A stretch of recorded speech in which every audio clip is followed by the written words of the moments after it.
আমার এই ভিডিও আজকে তাদের জন্য যারা একসময় বাংলাদেশের রাজনীতিতে -2 ফর্মুলা বাস্তবায়ন করতে উঠে পড়ে লেগেছিলেন, নানা ষড়যন্ত্রে লিপ্ত ছিলেন, তাদের জন্য, শুধু তাদেরকে একটু মনে করিয়ে দেওয়ার জন্য।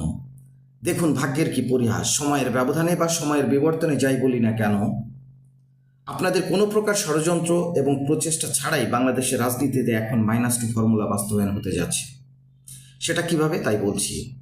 সাবেক প্রধানমন্ত্রী শেখ হাসিনার দেশত্যাগ বা দেশ থেকে পালিয়ে যাওয়া এবং পরবর্তীতে বেগম খালেদা জিয়ার মৃত্যু, এই দুটির মধ্য দিয়ে বাংলাদেশের রাজনীতিতে নারী নেতৃত্বের অর্থাৎ নারী প্রধানমন্ত্রীর অবসান ঘটছে। আপাত দৃষ্টিতে একটা সার্টেন পিরিয়ডের জন্য বাংলাদেশের রাজনীতিতে আর কোনো নারী প্রধানমন্ত্রী আসার সম্ভাবনা এই মুহূর্তে আর দেখা যাচ্ছে না।